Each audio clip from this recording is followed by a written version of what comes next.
Shalom, salam sejahtera bagi Bapak Ibu, saudara-saudara, anak-anak yang dikasihi oleh Tuhan Yesus Kristus. Berjumpa kembali bersama saya Pendeta Eka di dalam renungan firman Tuhan pada hari ini, hari Jumat 20 Oktober 2023. Sukacita dan damai sejahtera dari Tuhan Yesus kiranya menyertai hidup kita sekalian. Puji nama Tuhan. Pembacaan firman Tuhan hari ini sampai pada pembacaan Kisah Para Rasul pasal yang ke-17. Kiranya firman Tuhan memberkati kita sekalian. Sebelum kita akan merenungkan bagian firman Tuhan bacaan hari ini, mari kita akan berdoa bersama. Tuhan Bapa di surga, di dalam nama Tuhan Yesus, kami sungguh bersyukur dan berterima kasih buat kasih setia Tuhan, berkat, pemeliharaan yang sungguh nyata kami alami dari hari ke hari. Biarlah semua kebaikan Tuhan yang boleh kami alami menjadikan kami semakin mengenal pribadi Tuhan, dan pengenalan akan Tuhan membawa kami, mendorong kami untuk senantiasa terus bertekun dalam firman Tuhan, sehingga kami dapat mengerti kehendak-Mu dan melaksanakannya dalam hidup kami. Terima kasih Bapa, terpujilah nama-Mu. Inilah diri kami sedia untuk belajar firman Tuhan. Demi nama Tuhan Yesus kami berdoa. Haleluya. Amin. Bapak Ibu saudara-saudara, firman Tuhan dari Kisah Para Rasul pasal 17 yang kita baca hari ini, saya ambil dari ayat yang ke-10 sampai 15. Kita akan bersama-sama merenungkan dari bagian ini. Demikian firman Tuhan. Tetapi pada malam itu juga segera saudara-saudara di situ menyuruh Paulus dan Silas berangkat ke Berea. Setibanya di situ, pergilah mereka ke rumah ibadat orang Yahudi. Orang-orang Yahudi di kota itu lebih baik hatinya daripada orang-orang Yahudi di Tesalonika, karena mereka menerima firman itu dengan segala kerelaan hati, dan setiap hari mereka menyelidiki kitab suci untuk mengetahui apakah semuanya itu benar demikian. Banyak di antara mereka yang menjadi percaya, juga tidak sedikit di antara perempuan-perempuan terkemuka dan laki-laki Yunani. Tetapi ketika orang-orang Yahudi dari Tesalonika tahu bahwa juga di Berea telah diberitakan firman Allah oleh Paulus, datang jugalah mereka ke sana menghasut dan menggelisahkan hati orang banyak. Tetapi saudara-saudara menyuruh Paulus segera berangkat menuju ke pantai laut. Tetapi Silas dan Timotius masih tinggal di Berea. Orang-orang yang mengiringi Paulus menemaninya sampai ke Athena, lalu kembali dengan pesan kepada Silas dan Timotius supaya mereka selekas mungkin datang kepadanya. Demikian firman Tuhan. Bapak Ibu saudara-saudara yang dikasihi Tuhan, hal apa yang menjadi kesukaan tersendiri ketika kita memberitakan Injil, walaupun susah dan penuh tantangan, bahkan penderitaan? Kesukaannya adalah karena melihat jiwa-jiwa dimenangkan bagi Kristus. Segala lelah dan duka berganti dengan sukacita.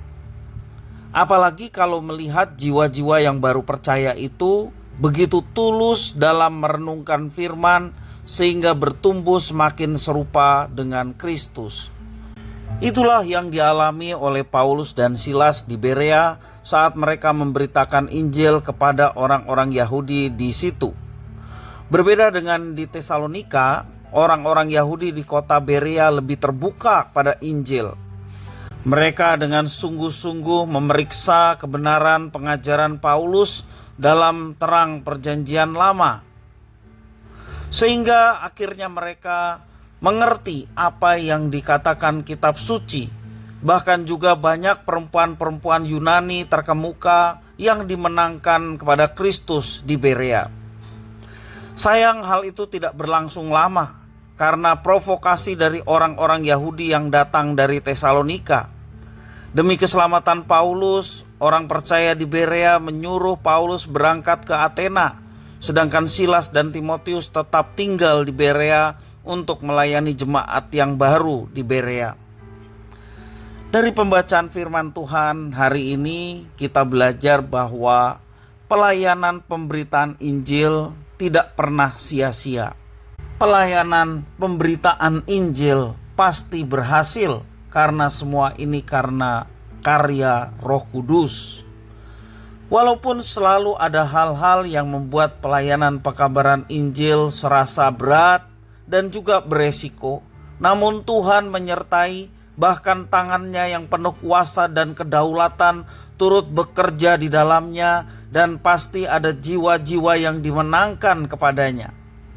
Itulah kesukacitaan yang akan dirasakan oleh semua anak-anak Tuhan yang tetap setia menyaksikan karya anugerahnya kepada sesama manusia yang membutuhkan.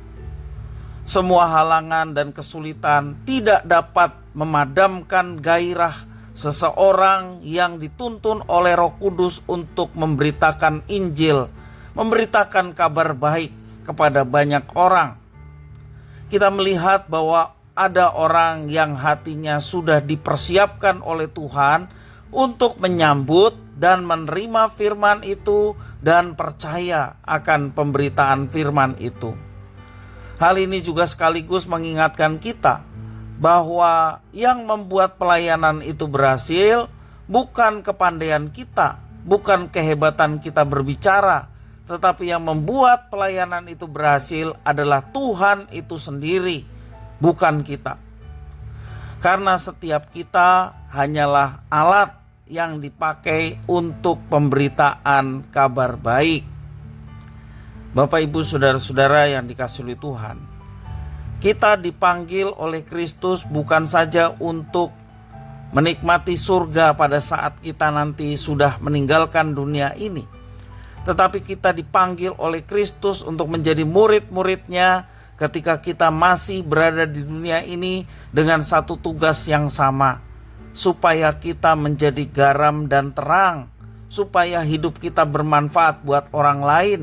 Dan manfaat terbesar yang boleh kita munculkan dalam hidup kita adalah ketika kita menyaksikan cinta kasih Tuhan yang boleh kita alami pada sesama, sehingga mereka pun boleh mengalami kasih Tuhan seperti yang kita alami.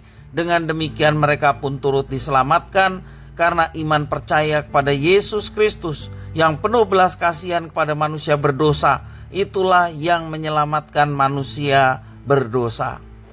Kita yang sudah memiliki Yesus dan diselamatkan memiliki kewajiban yang sama. Hidup kita boleh menjadi berkat bagi orang lain. Pemberitaan firman merupakan kewajiban bagi setiap gereja Tuhan. Dan gereja bukanlah gedungnya, gereja bukanlah pendetanya, tetapi gereja adalah setiap orang yang percaya memiliki kewajiban yang sama. Dimanapun kita berada, kita wajib untuk menjadi saksi Kristus, yakni memberitakan kabar baik yang sesungguhnya kita sudah mengalami terlebih dahulu.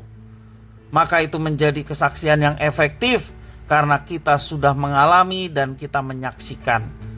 Dan kita percaya seperti di Berea, ada orang-orang yang sudah Tuhan siapkan.